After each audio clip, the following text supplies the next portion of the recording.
Hello दोस्तों, welcome to toppers galaxy. Friends, आज के सेशन में हम बात करने वाले हैं DSSB का one of the most important topic Hindi के बारे में। फ्रेंड्स, मैंने यहाँ पे हिंदी के बारे में हम आज बात करने वाले हैं, जो कि पेपर 1 का 20 मार्क का सेगमेंट है। फ्रेंड्स, 20 मार्क का हिंदी आती है।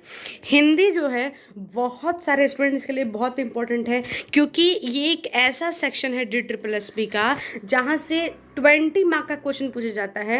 अगर आपको ने थोड़ा बहुत भी हिंदी में मेहनत की तो आपने 20 आउट ऑफ 20 कहीं भी नहीं गए हैं। आई बात समझ में? जैसे कई लोगों की ना थोड़ी सी मैथ्स वीक होती है, कई लोगों की थोड़ी सी रीजनिंग वीक है, या फिर कई बार खुदा न खास्ता ये हो सकता है कि जीके जी इसमें जो है, अगर आपकी बहुत ज़्यादा किस्मत खराब हो गई है, आपके क्वेश्चन सही नहीं हो रहे हैं, आपको डर लग रहा है कि नहीं मैं नेगेटिव मार्किंग कर दूंगा या कर दूंगी तो ज़्यादा मार्क्स मेरे कट जाएंगे, उस केस में जो है इस फेज से पेपर 1 में आपको जो है हिंदी बचाती है। तो हिंदी में किस तरीके से 20 आउट ऑफ 20 लाए, इसी के बारे में आज हम बात करने वाले हैं। फ्रेंड्स देखिए, हिंदी एक हमारे व्यूअर ने बहुत अच्छी बात कही थी, है ना, कि मैम मतलब उसने अपील की थी बाकी सारे एस्पिरेंट से, जिनकी बात मैं आपको बता दूं। उन्होंने कहा था कि कैसे भी करके स्किप करते जाना और हिंदी तक पहुंच जाना। हिंदी तक क्यों बोला उन्होंने?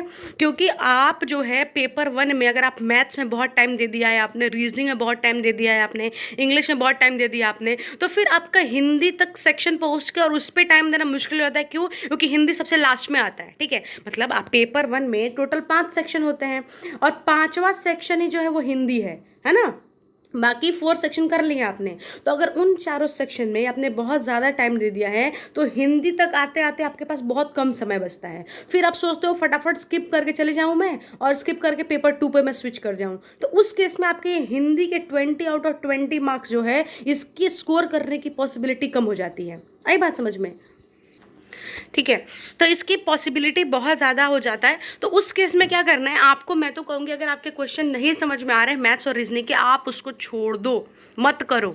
अगर बहुत टाइम कंज्यूमिंग है स्किप इट, ताकि आप आगे आने वाले जो सेक्शन में, जो हमारा सेक्शन नंबर 5 है, इसमें आप हिंदी के क्वेश्चंस को अच्छे से अटेम्प्ट कर पाओ और इसमें आप अच्छे स्कोर करो। और मान लो 20 मार्क आपका टोटल हिंदी आ रहा है, तो 20 मार्क में एटलीस्ट 18 मार्क या 19 मार्क आप लेके रहो। ये लोग है ना, तो सोचो आप अगर आपके कम भी मार्क आए रहेंगे ना मैथ्स और जीके में, जीएस में, या फिर आपके रीजनिंग वाला सेक्शन में, फिर भी ये आपका कवर अप कर देगा। मतलब ये समझो, अगर आपको कहीं चोट लग गई हो, कहीं घाव हो गया, उसके ऊपर ये लेप लगाने का काम करेगा आपका हिंदी।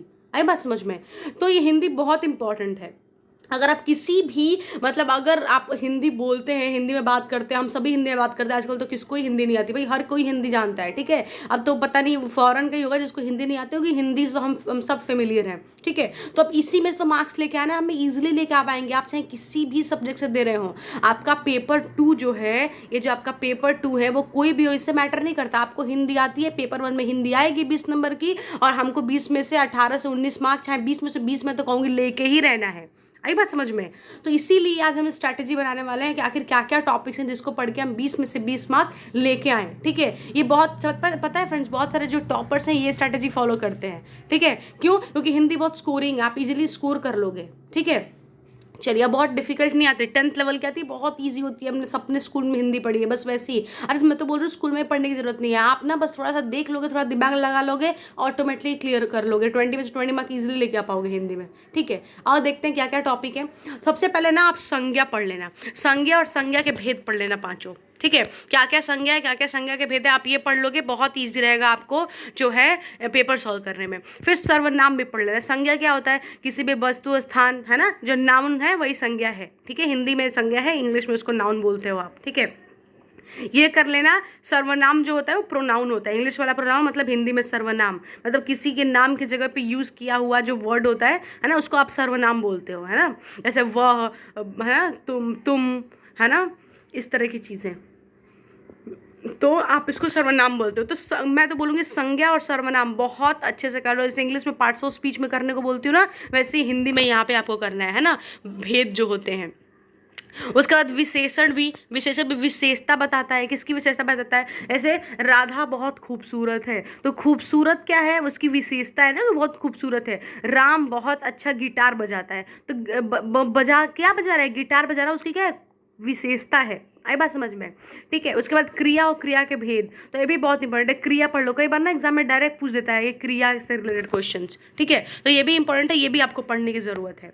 इसके बाद बताऊंगी वाक्य निर्माण से रिलेटेड, मतलब सरल, संयुक्त, मिश्रित। एग्जाम में क्या करता है ना, आपको कई बार एक सेंटेंस दे देगा, बोलेगा ये सेंटेंस पढ़ के बताओ ये सरल वाक्य है, संयुक्त वाक्य है, मिश्रित वाक्य है, क्या है, तो आपको सेंटेंस पढ़ना होगा। देखो मैं इसका एक ट्रिक बता देती हूँ आपको।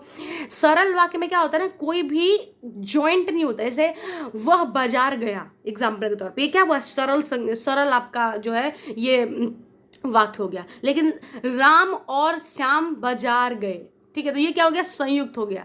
राम बाजार गया तथा वह श्याम को भी अपने साथ ले गया, तो ये क्या हो गया, मिश्रित हो गया। मतलब आई बात समझ में? आपको थोड़ा सा जो है अपना ध्यान लगाना, इससे आप इजीली जो है डिफरेंशिएट कर पाएंगे बिटवीन सरल, संयुक्त एंड मिश्रित वाक्य। इन तीन ही तरीके के वाक्य हैं, इन तीनों से देखो एग्जाम में आपको ना कम से कम आपको 2 से 3 क्वेश्चन मिल जाता है, आपको ये सब बस आइडेंटिफाई करने के कि सरल वाक्य, संयुक्त वाक्य या मिश्रित वाक्य। एक बार आप समझ जाएंगे तो आप इजीली आइडेंटिफाई कर पाएंगे, ठीक है। आपका इजी के मार्क है, फ्री के मार्क्स है ना, फ्री के मार्क्स आप इजीली ले पाएंगे चीज़ों को। आई बात समझ में? चलिए नेक्स्ट देखते हैं।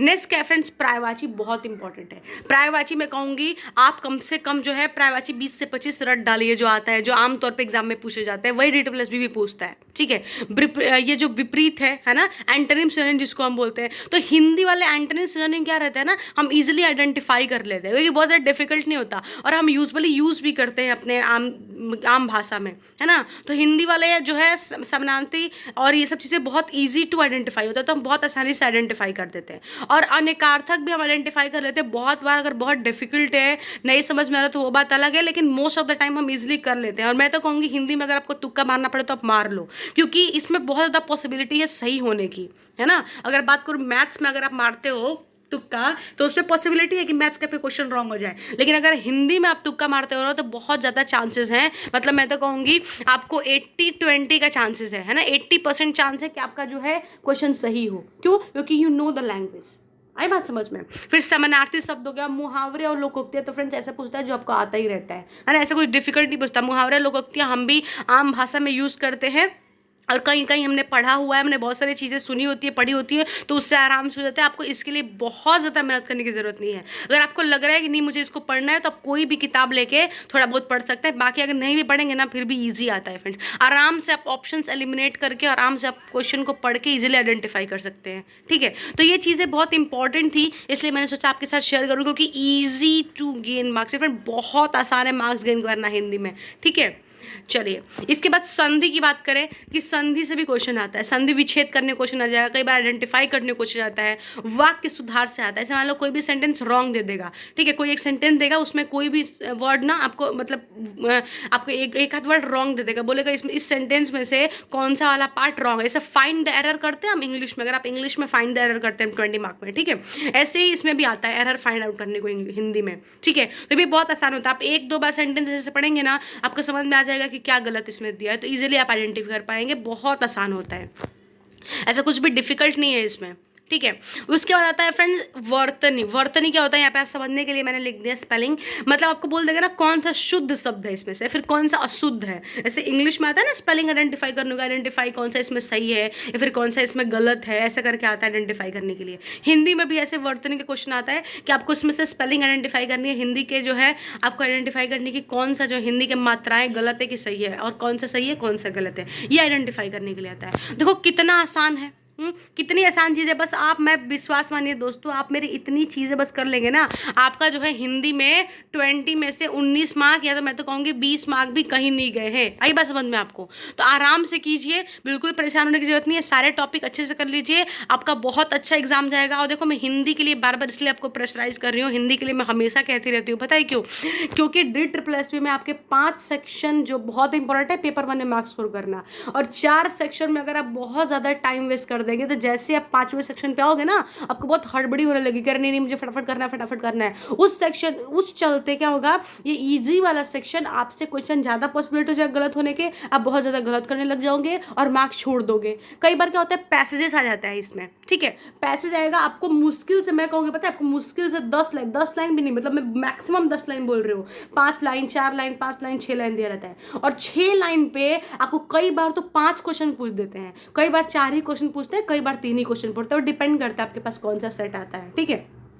तो सोचो अगर आप हिंदी के 5 लाइन पढ़ के आपको 5 क्वेश्चन मिल रहे हैं तो क्या बुरा है, कुछ बुरा नहीं है, बहुत आसान होता है आपको समझ के लिख कर लेना, ठीक है। इसलिए मैं कहूँगी छोड़ो मत, ये सबको आप आराम से कर लो, बहुत अच्छा स्कोर करना, ठीक है फ्रेंड्स। अगर मेरी आपको वीडियो अच्छी लगी हो, ऐसी अपडेटेड इन्फॉर्मेशन मैं आप हमेशा देती रहती हूँ, ऐसे ही मैं हमेशा मोटिवेट करती रहती हूँ आपको DSSB के लिए। और आपको वीडियो अच्छी लगी हो, प्लीज़ वीडियो को लाइक कीजिए, चैनल को सब्सक्राइब कीजिए, हमेशा अपडेटेड इन्फॉर्मेशन रिगार्डिंग DSSB। साथ ही हम बहुत सारे जो है गवर्नमेंट कॉम्पिटेटिव एग्जाम्स के मॉक फ्री ऑफ कॉस्ट अपने वेबसाइट पर कराते हैं, www.toppersgalaxy.com पे जाइए, फ्री ऑफ कॉस्ट जो है मॉक दीजिए और अपना सेल्फ इवोल्यूशन कीजिए, आप कहाँ आपको लैकिंग हो रही है, कहाँ आपको और ज़्यादा मेहनत करने की ज़रूरत है, ठीक है फ्रेंड्स। साथ ही सारे ही सब्जेक्ट के पेपर्स रिलेटेड सारे ही स्ट्रैटेजी, पेपर 1 के ऑल सब्जेक्ट स्ट्रैटेजी हमारे चैनल पे मौजूद है, डेफिनेटली जाइए और जल्दी जाके उसको देखिए, ताकि आप अपने जो स्ट्रैटेजी को और ज़्यादा इन्हांस कर पाए और DSSB की तरफ सफलता की एक कदम बढ़ा सके, और डेफिनेटली एक सीट तो लेके ही रही है, ठीक है। इसी उम्मीद के साथ आज का सेशन खत्म करते हैं।